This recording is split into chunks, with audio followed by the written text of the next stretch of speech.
الحمدللہ رب العالمین والعاقبۃ للمتقین والصلاة والسلام علی سید الانبیاء والمرسلین اما بعد فاعوذ باللہ من الشیطان الرجیم بسم اللہ الرحمن الرحیم فلما بلغ معه السعی قال یا بنی انی اری فی المنام انی اذبحک فانظر ماذا تری قال یا ابت افعل ما تؤمر ستجدنی ان شاء اللہ من الصابرین فلما اسلما تلہ للجبین ونادیناہ ان یا ابراہیم قد صدقت الرؤیا ان کذالک نجزی المحسنین صدق اللہ مولانا العظیم قال النبی صلی اللہ علیہ وسلم من ترک الصلاة متعمدا فقد کفر او کما قال علیہ الصلاۃ والسلام۔ اللہ تبارک تعالیٰ کا احسان ہے، اس کا کرم ہے کہ اللہ تبارک تعالیٰ نے ہم کو ایمان کی دولت سے نوازا ہے۔ اللہ کے نزدیک ہماری قیمت ہمارے ایمان کی وجہ سے ہے۔ اگر ایمان زندگی سے نکل جائے تو ہم بے قیمت ہو جاتے ہیں، اور ہمارے ہر عمل کی قیمت بھی ایمان کی وجہ سے ہے۔ اگر ایمان زندگی سے نکل جائے تو بڑے سے بڑا عمل بیکار ہو جاتا ہے۔ جیسے شب قدر ان لوگوں کے لیے ہے جن کے نزدیک ایمان ہے، جن کے نزدیک ایمان نہیں ان کے لیے کوئی شب قدر نہیں۔ رمضان ان لوگوں کے لیے ہے جن کے نزدیک ایمان ہے، جن کے نزدیک ایمان نہیں ان کے لیے کوئی رمضان نہیں۔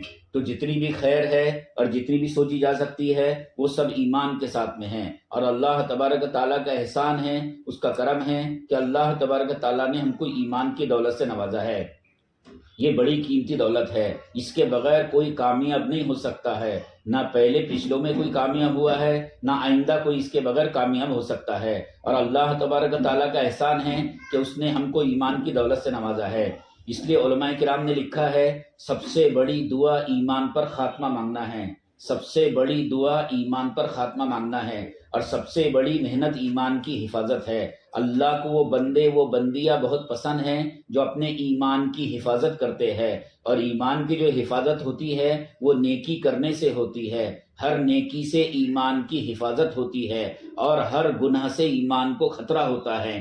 جس طرح ہر بیماری سے جان کو خطرہ ہوتا ہے، جس طرح ہر ایکسیڈنٹ سے جان کو خطرہ ہوتا ہے، اسی طرح ہر گناہ سے ایمان کو خطرہ ہوتا ہے۔ بلکہ بعض گناہ ایسے ہیں جب کوئی بندہ یا بندی وہ گناہ کرتے ہیں تو ان کا ایمان ہی نکل جاتا ہے، اور بعض گناہ وہ ہے کہ وہ گناہوں کی نحوست کی وجہ سے نیک اعمال کی توفیق چھین لی جاتی ہے، اور بعض گناہ وہ ہے کہ وہ گناہوں کی نحوست موت کے وقت پکڑتی ہے، اور اس گناہ کی وجہ سے موت کے وقت کلمہ پڑھنے سے محروم کر دیا جاتا ہے۔ تو ہر گناہ سے ایمان کو خطرہ ہے، اور ہر نیکی سے ایمان کی حفاظت ہوتی ہے۔ سب سے بڑی نیکی جس سے ایمان کو ترقی ملتی ہے وہ دین کے مجلس پہ بیٹھنا، اللہ کے تذکرے کرنا، تعلیم میں بیٹھنا، اللہ کی دین کی بات سننا۔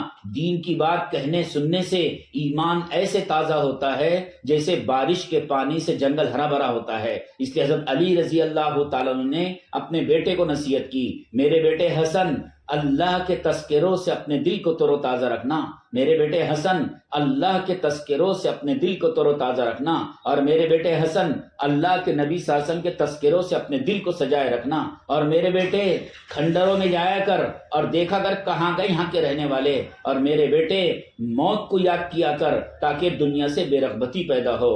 کہ دین کی بات کہنے سننے سے ایمان ایسے تازہ ہوتا ہے جیسے بارش کے پانی سے جنگل ہرا بھرا ہوتا ہے، اور پانی ملنا بند ہو جائے تو کھیتی سوکھ جاتی ہے۔ اسی طرح اگر ہم دین کی بات کہنا سننا چھوڑ دے، تعلیم کے حلقے اپنے گھروں میں قائم کرنا چھوڑ دے، اور ہفتے والی تعلیم میں بیٹھنا چھوڑ دے، اور اللہ کے راستے میں جانا چھوڑ دیں گے تو دل بنجر ہو جائے گا۔ ہمارا بنجر کیا ہے کہ نماز میں دل نہ لگے، تلاوت میں مزہ نہ آئے، دعا میں دل نہ لگے۔ ہاں، تو یہ ہمارا بنجر پن ہے، گویا کہ ہم اندر سے ختم ہو چکے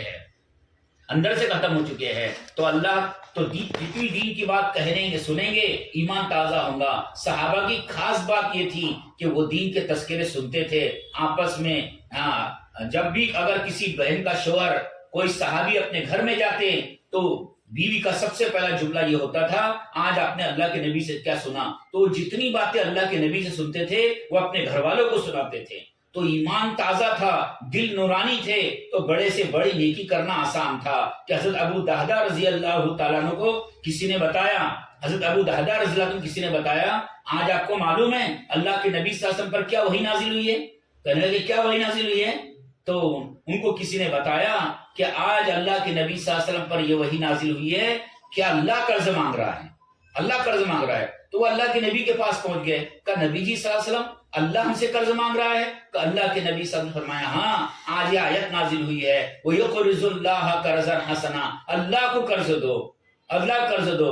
تو ابو دہدہ رضی اللہ عنہ نے کہا نبی جی صلی اللہ علیہ وسلم میرا فلاں باغ ہے، میں اللہ کو قرض دیتا ہوں، 5-10 ہزار روپے کی بات نہیں، کیا کہا میں باغ اللہ کو قرض دیتا ہوں۔ اور وہ ایسا باغ تھا ان کے بیوی بچے اس باغ میں رہتے تھے، ان کے بیوی بچے اس باغ میں رہتے تھے، تو وہ باغ دے دیا اللہ کو قرض، اور گھر پر پہنچے، باغ میں پہنچے، اب باغ کے گیٹ پر کھڑے ہیں، اندر داخل نہیں ہو رہے ہیں، باغ کے گیٹ پر کھڑے اندر داخل نہیں ہو رہے ہیں، اور بیوی سے کہا ام دہدہ باہر آ جاؤ، ام دہدہ باہر آ جاؤ۔ تو ان کی بیوی نے کہا اندر کیوں نہیں آ رہے ہو، کیا بات ہے اندر کیوں نہیں آ رہے ہو؟ تو ابو دہدہ رضی اللہ عنہ فرمانے لگے ام دہدہ یہ باغ میں اللہ کو قرض دے چکا ہوں تیرے میرے اور بچوں کے جنت کے بدلے میں۔ تو ان کی بیوی نے کیا کہا ابو دہدہ مبارک ہو کہ اچھا سودا تم نے کیا ہے، ابو دہدہ مبارک ہو کہ اچھا سودا کیا ہے۔ جب دل نورانی ہوں گے تو نیکی کرنا آسان ہوگا اور گناہوں سے بچنا آسان ہوگا۔ اس لیے سب سے پہلے یہ طے کرنا ہے کہ اپنے گھروں کے اندر 5 اعمال کے ساتھ تعلیم کرنا ہے، کیونکہ جب دین کی بات بولیں گے سنیں گے ایمان تازہ ہوگا تو دین پر چلنا آسان ہوگا۔ جیسے صحابیہ ان کی یہ صفت تھی، دیکھو حضرت ابو ذر رضی اللہ تعالیٰ عنہ، حضرت ابو ذر رضی اللہ تعالیٰ عنہ جنگل میں ہیں، ان کی بیوی اور ان کی بیٹی ساتھ میں ہیں، اور یہ جنگل میں بیمار ہو گئے، ایسی بیماری کہ جان خطرے میں پڑ گئی۔ تو ان کی بیوی ان کو دیکھ کر رونے لگی، تو حضرت ابو ذر رضی اللہ عنہ نے کہا بیوی سے کہا تو روتی کیوں ہے؟ تو ان کی بیوی نے کہا میں اس لیے رو رہی ہوں کہ تم جنگل میں مر رہے ہو، اور یہ ایسا جنگل ہے یہاں سے صرف حاجی لوگ گزرتے ہیں، اور ابھی حج کا موسم ہے نہیں، اور تم یہاں مر رہے ہو، تمہاری قبر کون کھودے گا، تمہاری جنازے کی نماز کون پڑھائے گا، تم کو غسل کون دے گا، تم کو دفن کون کرے گا؟ تو حضرت ابو ذر رضی اللہ عنہ نے کہا بیوی سے کہا کہ تو گھبرائے مت، میں ایک مرتبہ اللہ کے نبی صلی اللہ علیہ وسلم کے مجلس میں بیٹھا ہوا تھا، تو اللہ کے نبی صلی اللہ علیہ وسلم نے فرمایا تھا اس مجلس میں ایک شخص ایسا ہے جو جنگل میں اکیلا مرے گا، اور وہاں سے مسلمانوں کی جماعت گزرے گی، وہ اس کو غسل دے گی، کفن دے گی، جنازے کی نماز پڑھے گی۔ تو حضرت ابو ذر رضی اللہ عنہ نے بیوی سے کہا تو گھبرائے مت، اس مجلس میں جتنے لوگ تھے وہ سب شہر میں مرے، اس میں سے میں اکیلا زندہ ہوں، تو گھبرائے مت، یہ میرے محبوب صلی اللہ علیہ وسلم کی خبر ہے، یہ میرے محبوب صلی اللہ علیہ وسلم کی خبر ہے، کیا یہ جماعت یہاں سے ضرور گزریں گی۔ یہ بیوی سے بات چیت کی اور بیٹی سے کہا بیٹی کھانا بنانا شروع کر، مہمان آنے والے ہیں، بیٹی کھانا بنانا شروع کر، مہمان آنے والے ہیں، میرے موت کا غم تجھے مہمان کے مہمان نوازی سے نہ روک دے، مہمان کے مہمان نوازی سے نہ روک دے۔ تو حضرت ابو ذر رضی اللہ عنہ نے بیٹی کو نصیحت کی اور دھول اڑتے ہوئے نظر آئی، ان کی بیوی نے کپڑا بتائی، ایک جماعت پہنچی جس جماعت کے امیر حضرت عبداللہ ابن مسعود رضی اللہ تعالیٰ عنہ تھے۔ تو حضرت عبداللہ ابن مسعود رضی اللہ عنہ نے پوچھا ان سے کہ کیا بات ہے؟ تو ان کی بیوی نے کہا تم یہی ٹھہر جاؤ، ایک مسلمان ہے، اس کا دنیا سے جانے کا وقت ہے، اس کا دنیا سے جانے کا وقت آ چکا ہے، تم نے اس کو قبر کھودنا، غسل دینا، کفن دینا، جنازے کی نماز پڑھ کے دفن کر کے چلے جانا۔ تو حضرت عبداللہ ابن مسعود رضی اللہ عنہ نے فرمایا وہ کون ہے؟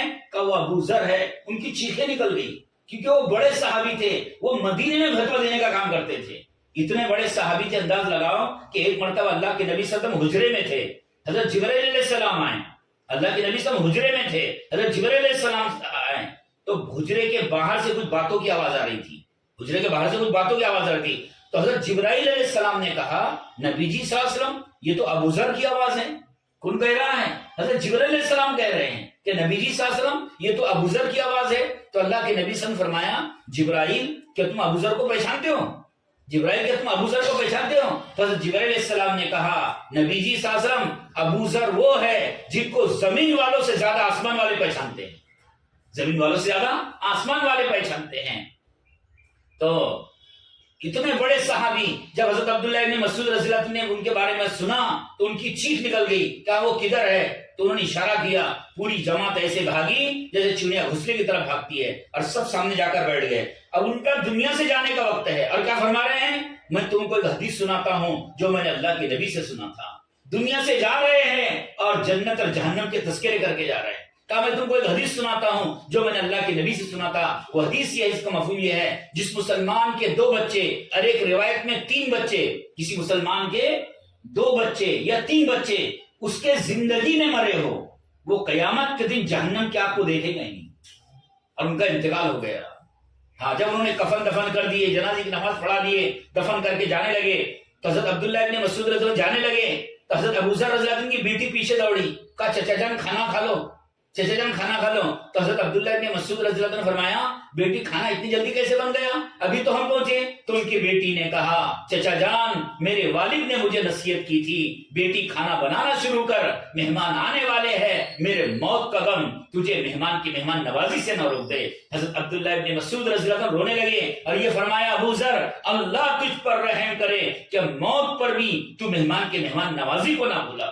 تو جتنے تذکرے ہوں گے جنت اور جہنم کے، دل نورانی ہوں گے، آخرت کی فکریں ہوں گی، آخرت کی. اور ایمان والے بندے کو آپ مجھے مسلمان سمجھ رہے ہیں، میں آپ کو مسلمان سمجھ رہا ہوں، اس سے کامیابی نہیں ملے گی. اللہ نے کہنا چاہیے مسلمان ہے.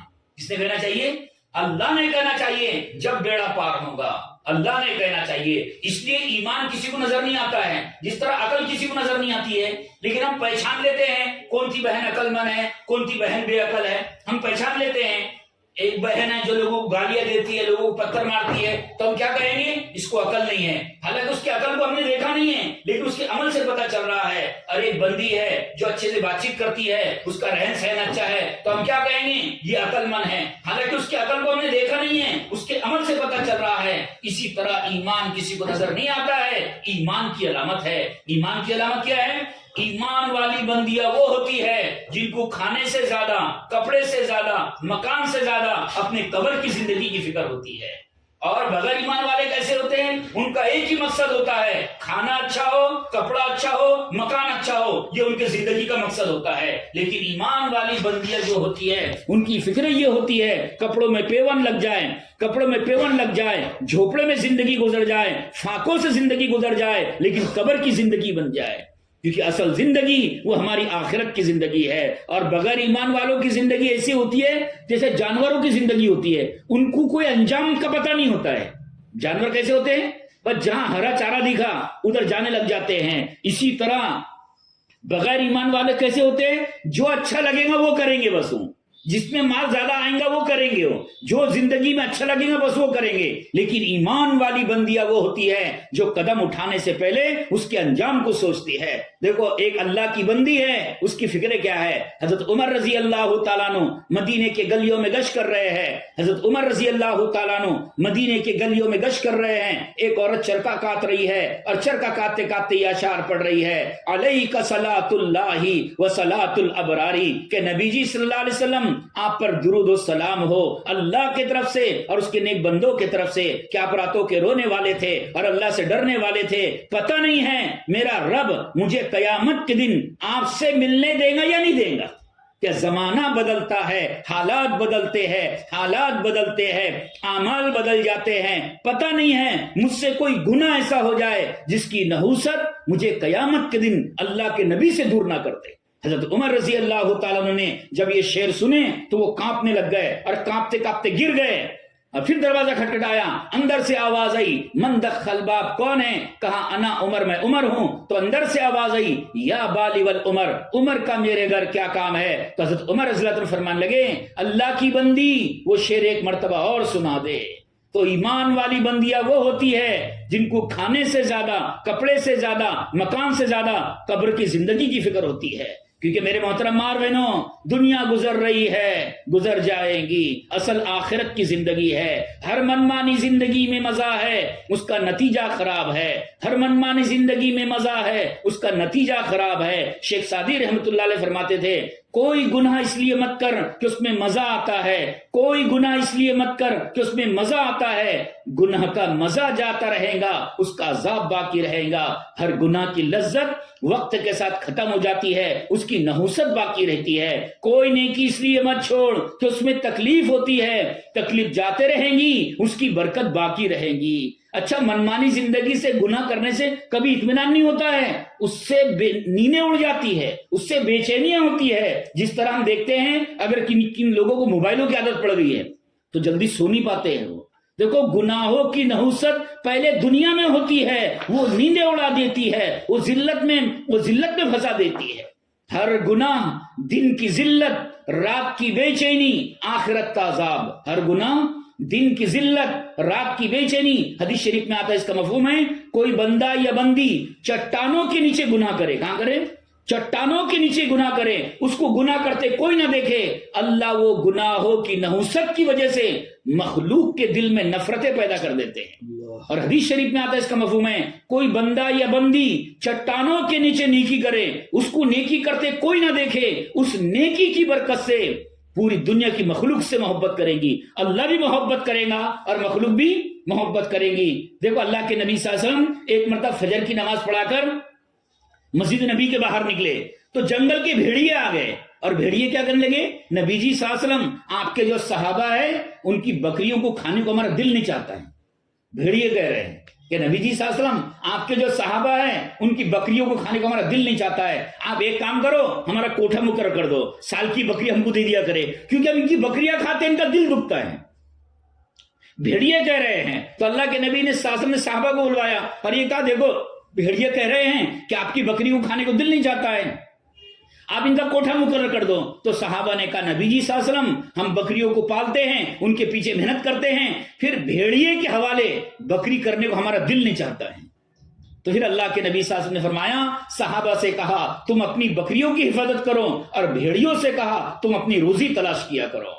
تو ہر گناہ دن کی ذلت، رات کی بے چینی اور آخرت کا عذاب، اور ہر نیکی دن کی عزت، رات کا سکون، آخرت کی کامیابی۔ جو نیکی سے جنت بنتی ہے اس نیکی سے اللہ دنیا کو بھی جنت بنا دیتے ہیں، اور جو گناہوں سے جہنم بنتی ہے اس گناہوں کی نحوست سے اللہ دنیا کو بھی جہنم بنا دیتے ہیں، کیونکہ اللہ کا فیصلہ ہے دین نہیں تو دنیا نہیں، دین نہیں تو دنیا نہیں۔ تاریخ گواہ ہے، جس نے دین کو چھوڑا دنیا نے اس کو چھوڑا۔ ٹوپی کتنی بھی سستی ہو وہ سر میں ہوتی ہے، جوتا کتنا بھی مہنگا ہو وہ پیر میں ہوتا ہے۔ اس لیے میرے محترم ماں بہنوں، اپنے زندگی کے رخ کو بدلنا ہے۔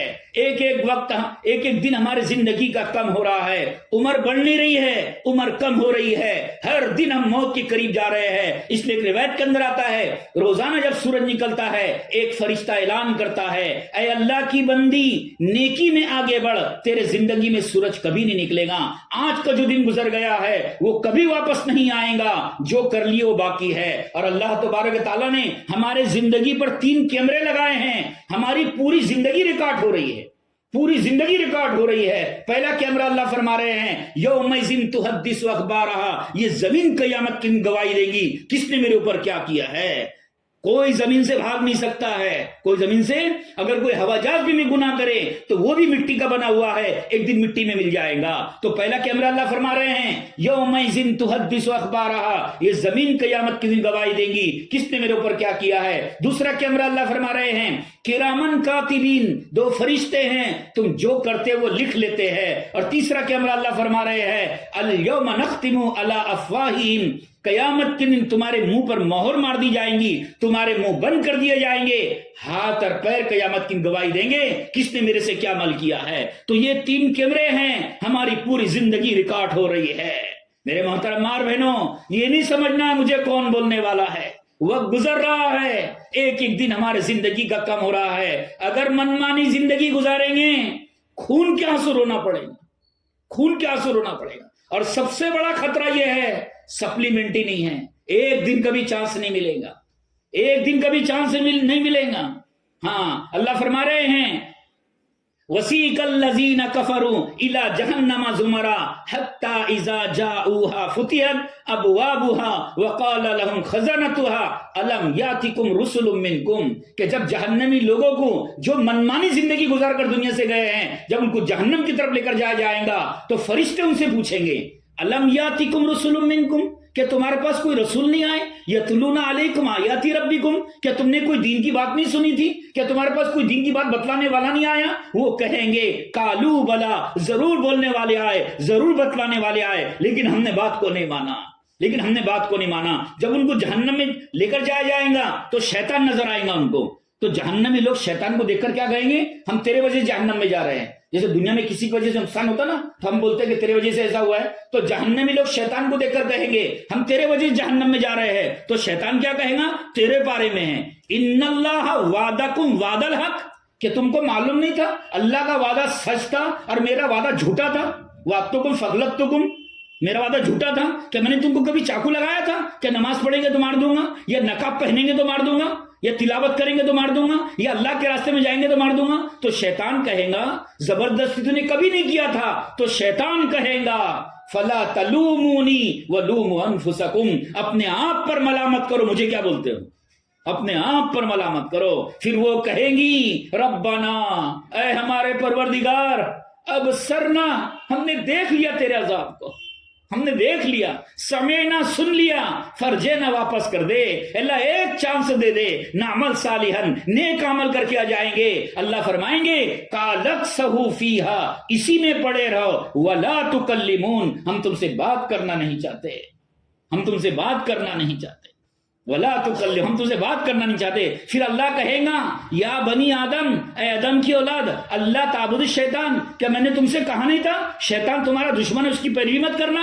ہذہ جہنم التی کنتم توعدون، اے میرے بندو، اے میری بندیوں، یہ ہے وہ جہنم جن کی تم کو خبر دی جاتی تھی۔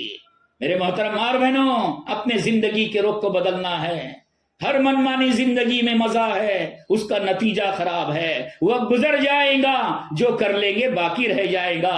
اور ایمان والے بندے اور ایمان والی بندیاں وہ ہوتی ہے جو قدم اٹھانے سے پہلے اس کے انجام کو سوچتی ہے کہ اس کا انجام کیا ہوگا۔ یہ ایمان والی بندیوں کی علامت ہے، ہاں ایمان والے بندیوں کی علامت ہے۔ اور ایمان والے بندیوں کی علامت یہ کیا ہے؟ جس طرح ہم عقل کی طاقت سے بیٹے کی آواز کو پہچانتے ہیں، جس طرح ہم عقل کی طاقت سے بھائی کی آواز کو پہچانتے ہیں، جس طرح ہم عقل کی طاقت سے باپ کی آواز کو پہچانتے ہیں، اسی طرح ایمان والے بندے اور ایمان والی بندیاں وہ ہیں جو ایمان کی طاقت سے اللہ کی آواز کو پہچانتی ہے۔ اذان ہوتی ہے، سمجھ جاتی ہے میرے رب کا مجھے حکم آ گیا ہے، میرے رب کا۔ جیسے عقل مند ڈرائیور جو ہوتا ہے نا، وہ گاڑی چلاتا ہے اور سگنل آ جائے لال لائٹ کا تو رک جاتا ہے، جانتا ہے اگر نہیں رکا تو اس کا انجام کیا ہوگا۔ اسی طرح ایمان والی بندیاں جانتی ہے اذان ہو گئی ہے، میں نماز نہیں پڑھوں گی تو اس کا انجام کیا ہوگا، اس کا انجام کیا ہوگا۔ اس لیے اللہ کے نبی صلی اللہ علیہ وسلم دنیا سے جا رہے ہیں اور یہ فرما رہے ہیں میری امت نماز نہ چھوڑنا، میری امت نماز نہ چھوڑنا، کہ جو نماز نہ پڑھے اسلام میں اس کا کوئی حصہ نہیں ہے، جو نماز نہ پڑھے۔ اور ایک حدیث میں آتا ہے اس کا مفہوم ہے بے نمازی کا نیک لوگوں کے دعاؤں میں حصہ نہیں ہوتا، بے نمازی کا نیک لوگوں کے دعاؤں میں حصہ نہیں ہوتا۔ اور ایک روایت کے اندر آتا ہے جن گھروں میں لوگ صبح کے سورج نکلے تک سوتے رہتے ہیں، جن گھروں میں لوگ صبح کے سورج نکلتے تک سوتے رہتے ہیں، سورج کی روشنی کے ساتھ اس گھر میں اللہ کا عذاب آ جاتا ہے۔ کسی قطر ابدال کا تعویذ اس گھر میں برکت نہیں لا سکتا۔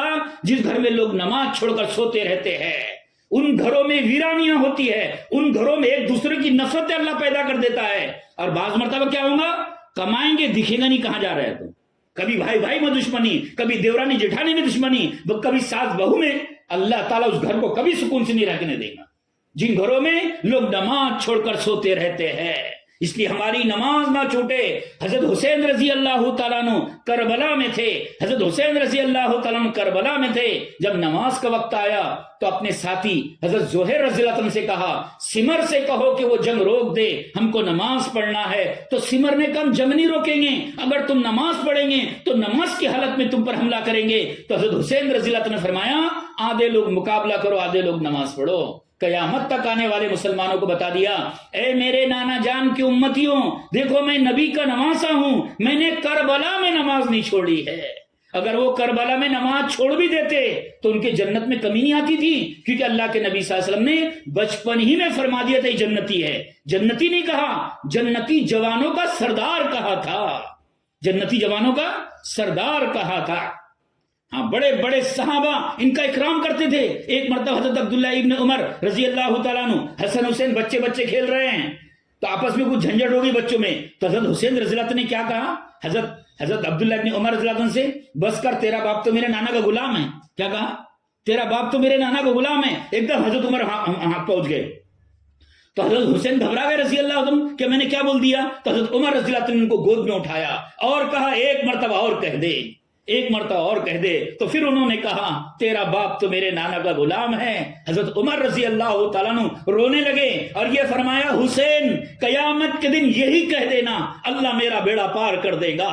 تو جن کا بڑے بڑے صحابہ کرام کرتے تھے انہوں نے کربلا میں نماز نہیں چھوڑی ہے، کربلا میں نماز نہیں چھوڑی ہے۔ جو بہنیں حج کے لیے گئی ہے وہ جانتی ہے جب نماز کا وقت ہوتا ہے تو کعبۃ اللہ کا طواف بند کر دیا جاتا ہے۔ وہ کعبے کا طواف نہیں ہے، اللہ کا طواف ہے۔ اور کعبۃ اللہ کا طواف کرنے والی بندی ایسی ہے جیسے واشنگ مشین میں کپڑا ہوتا ہے کہ وہ کپڑا گھومتا ہے اس کا میل دور ہو جاتا ہے۔ اسی طرح جو بندی کعبۃ اللہ کا طواف کرتی ہے اللہ اس کے گناہ کو معاف کر دیتے ہیں۔ لیکن نماز اتنی بڑی دولت ہے کہ جب نماز کا وقت ہوتا ہے تو کعبۃ اللہ کا طواف بند کر دیا جاتا ہے۔ تو کیا ہماری دکانیں بند نہیں ہو سکتی ہے؟ کیا ہمارے کپڑے دھونا بند نہیں ہو سکتا ہے؟ کیا ہمارا کھانا بنانا بند نہیں ہو سکتا ہے؟ تو میرے محترم ماں بہنوں، ہماری نماز نہ چھوٹے، اور اس کے ساتھ ساتھ روزانہ اللہ کے کلام کی تلاوت کرنا ہے۔ کوئی دن نہ چھوٹے جس دن تلاوت نہ ہو۔ ایسا نہیں کہ جمعہ آگے تو پڑھ لیے، رمضان آگے تو پڑھ لیے۔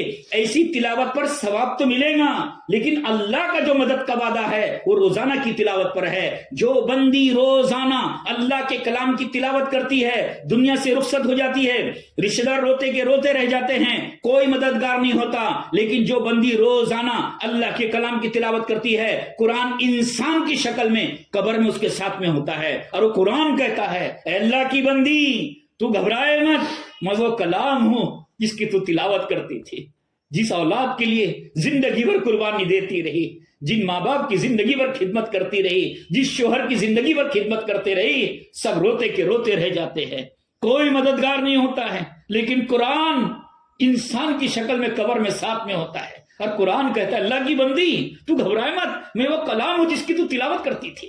فرشتے قبر میں سوال کرنے کے لیے آتے ہیں، فرشتے قبر میں سوال کرنے کے لیے آتے ہیں، تو فرشتے قرآن سے کہتے ہیں اے قرآن اس بندی کے پاس سے ہٹ جا، ہم کو اس سے کچھ سوال کرنا ہے۔ تو قرآن کیا کہتا ہے؟ اے فرشتوں تم کو جو بھی سوال کرنا ہے دور سے سوال کرو، تم کو جو بھی سوال کرنا ہے دور سے سوال کرو۔ یہ وہ بندی ہے جس نے دنیا میں کبھی مجھ سے جدا نہیں ہوئی، کوئی خوشی کوئی غمی میں یہ میری تلاوت کو نہیں بھولی، آج میں اس کا ساتھ نہیں چھوڑ سکتا، آج میں اس کا ساتھ نہیں چھوڑ سکتا۔ پھر وہ قرآن اس بندی سے کہے گا اے اللہ کی بندی تو گھبرائے مت، یہ فرشتے جو سوال کریں گے تو جواب دے دے، تو گھبرائے مت، میں جب تک کہ تجھے جنت میں داخل نہ کر دوں جب تک تیرا ساتھ نہیں چھوڑوں گا، جب تک میں تیرا ساتھ نہیں چھوڑوں گا۔ پھر اللہ کے نبی نے فرمایا اس کا مفہوم ہے، پھر قرآن اللہ کے پاس جاتا ہے اور اللہ سے کہتا ہے اے اللہ یہ تیری بندی ہے، میری تلاوت کرتی تھی، تو اس کو جنت میں داخل کر ورنہ میں تیرا کلام نہیں۔ قرآن اللہ سے جھگڑے گا ان بہنوں کے بارے میں جو بہنیں روزانہ اللہ کے کلام کی تلاوت کرتی تھی۔ تو روزانہ اللہ کے کلام کی تلاوت کرنا ہے، کوئی دن نہ چھوٹے جس دن تلاوت نہ ہو۔ اور اللہ کے نبی نے فرمایا اس کا مفہوم ہے 3 لوگوں کا اکرام کرنا ایسا ہے جیسا اللہ کا اکرام کرنا ہے۔ کتنے لوگوں کا؟ ایک اللہ کے کلام کے حافظ کا اکرام کرنا ایسا ہے جیسے اللہ کا اکرام کر رہے ہیں، جیسے اللہ کا اکرام کر رہے ہیں۔ ہاں تو اللہ کے جن بہنوں کو قرآن پڑھنا نہیں آتا وہ سیکھے، اور جن کو پڑھنا نہیں آتا جب تک کہ کم سے کم قرآن کو دیکھے۔ قرآن کے ایک الفاظ میں نور ہے، جب کوئی بندی قرآن کو دیکھتی ہے نا تو وہ نور اس کی زندگی میں داخل ہوتا ہے۔ اور دیکھو اللہ کا کلام ایسی دولت ہے، آپ 5 سال کے بچی کے پاس دے دو قرآن کو تو وہ بچی کبھی گانا نہیں گائیں گی۔ قرآن یعنی قرآن ہاتھ میں لیتے سے ایمان کا نور بڑھ جاتا ہے، کبھی وہ بچی بھی جھوٹ نہیں بولیں گی، کبھی وہ گانا نہیں گائیں گی، وہ کبھی کسی کو گالی نہیں دیں گی اگر اس کے ہاتھ میں قرآن ہو تو۔ اللہ کا کلام ایسی کتاب ہے، اس کو دیکھنے سے بھی ایمان کا نور بڑھتا ہے۔ اس طرح زین العابدین رحمۃ اللہ علیہ قرآن کو دیکھ کر کہتے ہاذا کلام ربی، یہ میرے رب کا کلام ہے، یہ میرے مولا کی کتاب ہے، یہ سب سے بڑی کتاب ہے۔ اور وہ قرآن کو دیکھ کر روتے تھے، ہاذا کلام ربی، یہ میرے رب کا کلام ہے، یہ میری مولا کی کتاب ہے۔ تو جن بہنوں کو پڑھنا نہیں آتا وہ سیکھے، ہاں جب تک پڑھنا نہیں آتا قرآن کو دیکھے۔ دیکھو قرآن کو دیکھنے کی برکت سے اللہ قرآن پڑھنا آسان کر دیں گے۔ ہم ایک مرتبہ سفر میں تھے، ایک بزرگ ہمارے ساتھ تھے امراوتی کے، 60-65 سال کی ان کی عمر تھی، جب بھی تعلیم ہو جاتی قرآن لے کر بیٹھ جاتے، جب بھی خالی وقت ہوتا قرآن لے کر بیٹھ جاتے۔ تو میں نے بولا ان سے پوچھا میں نے آپ روزانہ کتنے پارے پڑھتے؟ تو مجھے قرآن پڑھنا نہیں آتا۔ مطلب پھر کیا کرتے آپ؟ بولے قرآن کی ایک آیت پر انگلی پھیرتا ہوں اور یہ کہتا ہوں اللہ یہ بھی سچ ہے، یہ بھی سچ ہے، یہ بھی سچ ہے۔ پورے 4 مہینے سے نکال دیے انہوں نے، قرآن کی ایک ایک آیت پر انگلی پھر رہے ہیں، یہ بھی سچ ہے، یہ بھی سچ ہے، یہ بھی سچ ہے. پورے 4 مہینے سے نکال دیے. 4 مہینے سے واپس آئے، 2.5-3 مہینے کے بعد میری ان سے ملاقات ہوئی تو انہوں نے مجھے بتایا مجھے قرآن پڑھنا آ گیا. میں نے 2 بزرگوں اپنے زندگی میں دیکھا ہوں، قرآن کو دیکھنے کی برکت سے قرآن پڑھنا آ گیا ہے. ایک آکوٹ کے پاس ایک دیہات ہے، وہاں کے ایک بزرگ تھے، ان کا بس یہ عمل تھا، تو ایسا قرآن پڑھنا آ گیا تھا ان کو. اگر کوئی حافظ تراویح میں قرآن ایک آیت بھول جاتا تھا نا تو بتا دیتے تم ایک آیت بھولے ہو. قرآن کو دیکھنے کی برکت سے، کیونکہ اس کے ایک ایک الفاظ میں نور ہے. جب کوئی بندی کی نظر قرآن پر پڑتی ہے تو وہ قرآن کا نور اس کی زندگی میں داخل ہوتا ہے. جس طرح حضرت مولانا اشرفی تھانوی رحمۃ اللہ نے لکھا ہے کہ جب کوئی بندی یا بندی کسی ناچنے گانے والوں کے تصویر کو دیکھتے ہیں تو اس کی نحوست زندگی میں داخل ہوتی ہے. اس کی نحوست کیا ہوتی ہے؟ ہاں، اس سے اپنے آپ کو بچانا ہے. یہ ایسی چیز ہے، جھوٹوں کی زندگی بتائی جاتی ہے اس کے اندر. بتاؤ، جس کو بیوی بول رہا اس کی بیوی ہے کیوں؟ جس کو بہن بتا رہا اس کی بہن ہے کیوں؟ جس کو ماں بول رہا اس کی ماں ہے کیوں؟ جس کو باپ بول رہا اس کا باپ ہے کیا؟ جھوٹوں کی زندگی ہم اپنے بچوں کو بتا رہے ہیں، جس کی وجہ سے کیا ہوگا؟ مطلب موبائل کے دیکھنے کی وجہ سے سب سے پہلا نقصان دنیا میں یہ ہے، بھول کی بیماریاں پیدا ہو جاتی ہیں. کی ہوتی ہیں؟ ہاں، ایک بزرگ ہے، انہوں نے خود اپنے بیان میں بتایا، بولے ایک مرتبہ کسی غیر محرم عورت کے پنڈلی پر میری نظر پڑ گئی. بولے 40 حدیثیں بھول گیا میں. کتنے حدیثیں؟ 40 حدیثیں بھول گیا. تو بھول کی بیماری پیدا ہوتی ہے. اور حضرت علی رضی اللہ عنہ کا قول ہے 3 چیزوں سے قوت حافظہ بڑھتا ہے: تلاوت سے، مسواک سے اور بھوکا رہنے سے. تلاوت سے، مسواک سے اور بھوکا رہنے سے، اس سے قوت حافظہ بڑھتا ہے. تو جن بہنوں کو قرآن پڑھنا نہیں آتا وہ سیکھے. ہم یہ بات دنیا والوں کو بول سکتے ہیں، ہم کو قرآن پڑھنا نہیں آتا یہ اللہ کو نہیں بول سکیں گے. اگر ہم نے قرآن کی تلاوت نہیں کی، قرآن نہیں سیکھا تو قرآن پکڑ کا ذریعہ بن جائے گا. قرآن کہے گا اے اللہ یہ تیری بندی ہے، سہیلیوں کے پاس بیٹھنے کے لیے اس کے پاس وقت تھا، دنیا کے کاموں کے لیے اس کے پاس وقت تھا، میری تلاوت کے لیے اس کے پاس وقت نہیں تھا. تو قرآن پکڑ کا ذریعہ بن جائے گا. تو جو بہنیں پڑھی بھی نہیں ہیں وہ روزانہ وقت نکالے قرآن کے لیے اور اپنے بچوں کو عالم اور حافظ بنانے کی کوشش کرے. ہاں، حدیث شریف میں آتا ہے، اس کا مفہوم ہے اگر کسی بندی کا کوئی بیٹا حافظ یا عالم بن جائے، اللہ قیامت کے دن عالم اور حافظ سے کہے گا، اللہ قیامت کے دن عالم اور حافظ سے کہے گا تمہارے خاندان کے وہ لوگ جن کا جہنم میں جانا طے ہو چکا ہے، تم جن کی طرف اشارہ کریں گے ان کو جنت میں داخل کر دیا جائے گا. کلیکٹر، کمشنر، ماسٹر، ڈاکٹر سب ڈگریاں ختم ہو جائیں گی، اللہ کے کلام والے قبول ہو جائیں گے. ان کے اشارے پر اللہ لوگوں کو جنت میں داخلہ دے گا. میرے محترم ماں بہنوں، دنیا چھوٹ جائیں گی، دنیا رہنے کی جگہ نہیں ہے، اصل آخرت ہے. تو روزانہ اللہ کے کلام کی تلاوت کرنا ہے اور مسنون دعاؤں کا اہتمام کرنا ہے. جھاڑو دیتے وقت اللہ کا ذکر کرے، کھانا بناتے وقت اللہ کا ذکر کرے. جو کوئی بندی جھاڑو دیتے وقت، کھانا بناتے وقت، اٹھتے بیٹھتے اللہ کا ذکر کرتی ہے، حدیث شریف میں آتا ہے قیامت کے دن اعلان ہوگا عقل مند لوگ کہاں ہیں، عقل مند لوگ کہاں ہیں؟ تو کوئی جواب نہیں دے گا. پھر پوچھا جائے گا اے اللہ تو ہی بتا دے عقل مند لوگ سے کون مراد ہے. تو آواز آئے گی عقل مند لوگ وہ ہے جو اٹھتے بیٹھتے چلتے پھرتے اللہ کا ذکر کیا کرتے تھے. ایک جماعت اٹھیں گی، ان کے ہاتھ میں جھنڈا دیا جائے گا اور وہ بغیر حساب کتاب کے جنت میں داخل کر دیے جائیں گے، بغیر حساب کتاب کے جنت میں داخل کر دی جائیں گے. اس لیے میرے محترم ماں بہنوں، اٹھتے بیٹھتے کھانا بناتے وقت اللہ کا ذکر کرے. ایک بہن ہے، اس کا شوہر شرابی تھا. کیا تھا؟ شرابی تھا. کسی کی امید ہی نہیں تھی کہ وہ سدھر جائے گا، مطلب، لیکن اللہ نے اس کو قبول کرے، اس بہن کے قبول کر لیا.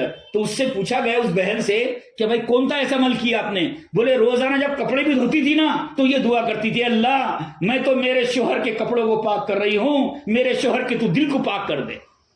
علماء کرام نے لکھا ہے ماں بہنیں جن فکروں کے ساتھ زندگی گزاریں گی، گھر میں جو قدم رکھے گا اس کے اندر وہ فکریں آ جائیں گی. اور ایک روایت کے اندر ہے حضرت عمر رضی اللہ تعالیٰ عنہ جب ان کے بہن کے گھر پر گئے، ان کے بہن کو انہوں نے مارا، خون نکلنے لگا. تو بولے یہ تم کیا پڑھ رہے تھے؟ بولے اللہ کلام پڑھ رہے تھے. بولے بتاؤ مجھے. بولے تو ہاتھ نہیں لگا سکتا، ہاں پہلے تم کو نہانا پڑے گا. جب ان کی بہن نے ان کے لیے نہانے کے لیے پانی رکھی تو علماء کرام لکھتے ہیں کہ وہ یہ دعا کر رہی تھی اے اللہ میں تو میرے بھائی کے ظاہر کو پاک کر رہی ہوں، تو اس کو اندر سے پاک کر دے. تو اپنے گھروں کے اندر ہم ذکر تلاوت کا ماحول بنائیں، سنتوں کا ماحول بنائیں. موبائلوں سے اپنے آپ کو بچانا ہے. کیسے؟ وَمِنَ النَّاسِ مَن يَشْتَرِي لَهْوَ الْحَدِيثِ لِيُضِلَّ عَن سَبِيلِ اللَّهِ۔ یہ 21 پارے کی آیت ہے۔ اس آیت کے تفسیر میں علماء کرام نے لکھا ہے جتنی ٹائم پاس کرنے والی چیزیں ہیں، 64 ہے، کیرم ہے، شطرنج ہے، اور موبائل پر گیم کھیلنا ہے، موبائل پر گیم کھیلنا ہے، اس کو ٹائم پاس کے لیے موبائل پر گیم کھیلنا ایسا ہے جیسے سور کے خون میں ہاتھ بھرانا، کیونکہ زندگی ٹائم پاس کے لیے نہیں ہے، ہر دن یا تو جنت کی طرف ہے یا تو جہنم کی طرف ہے، اور وہ گیم ایسی چیز ہے پتہ ہی نہیں چلتا ہے، وقت گزر جاتا ہے۔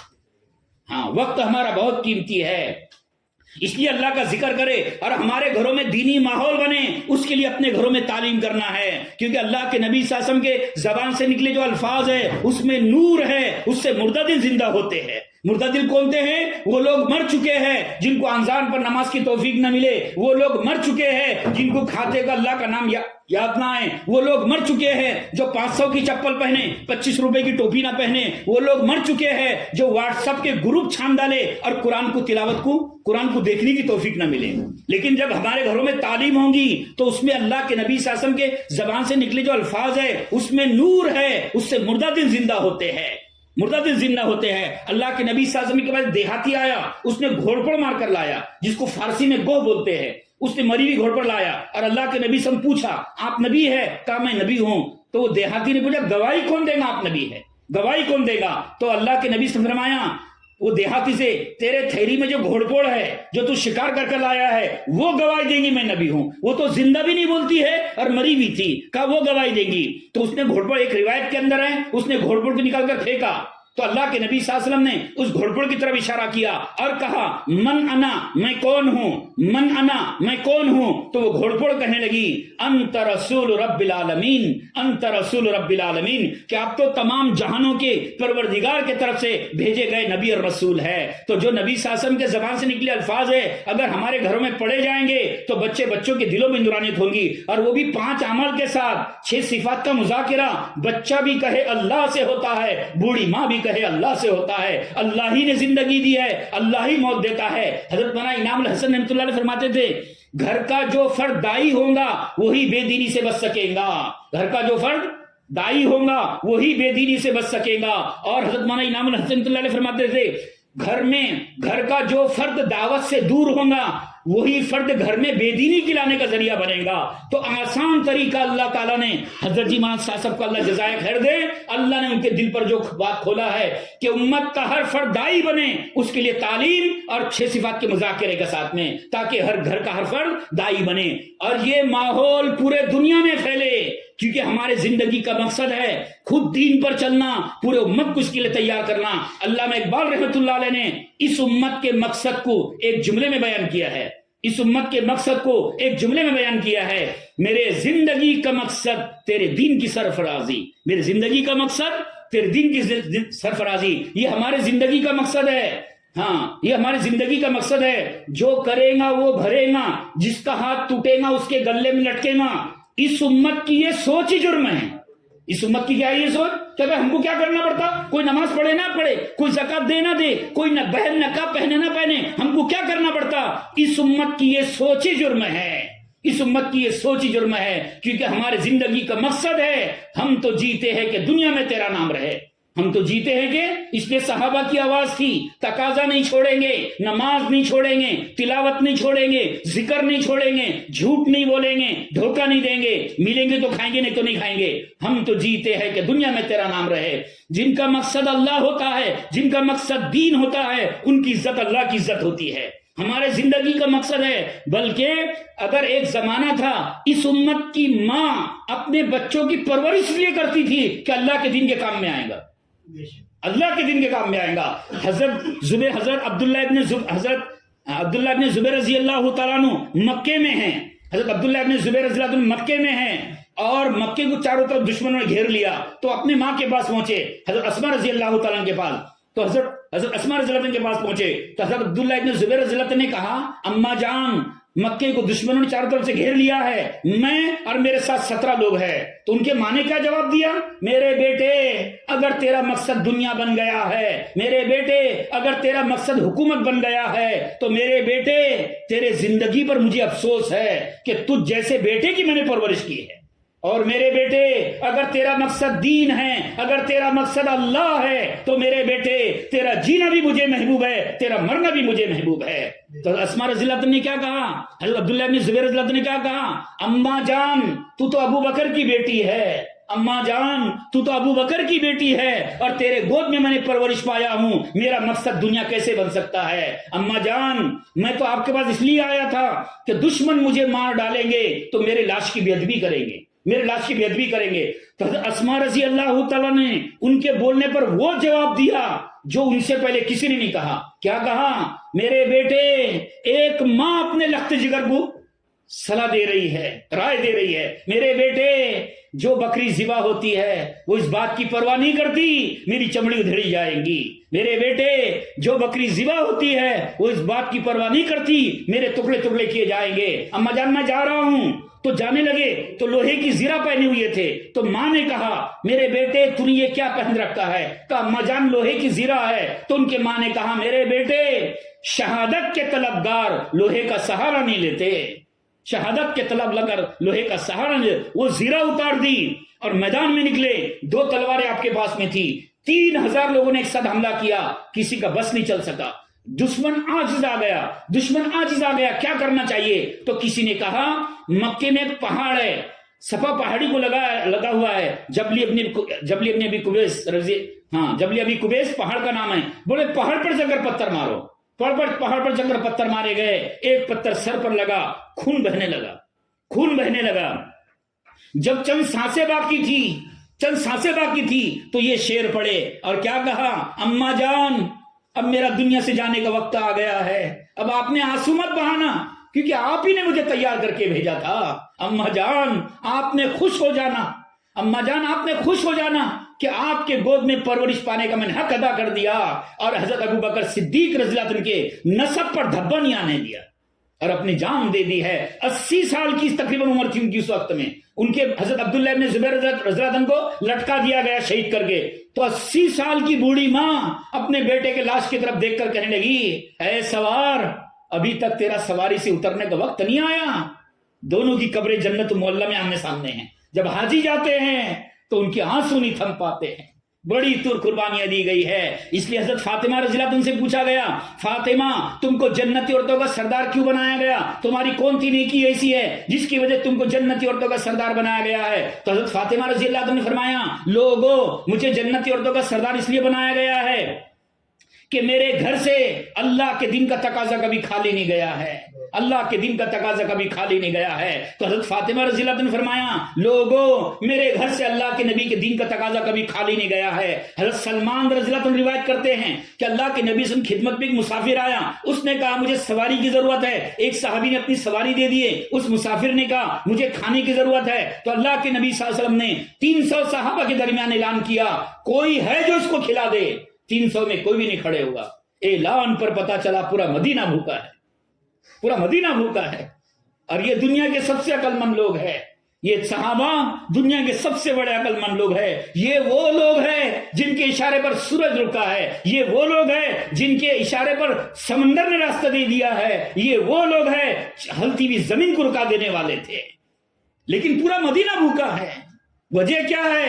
دین کی محنت ہے، دین کے تقاضے ہے۔ تو حضرت سلمان رضی اللہ تعالیٰ عنہ نے اس مسافر کا ہاتھ پکڑا اور کہا چل میں تجھے ایسے چوکٹ پر لے کر چلتا ہوں جس چوکٹ سے جس گھر سے اللہ کے دین کا تقاضا کبھی خالی نہیں گیا ہے۔ تو حضرت سلمان رضی اللہ تعالیٰ عنہ نے اس مسافر کا ہاتھ پکڑا،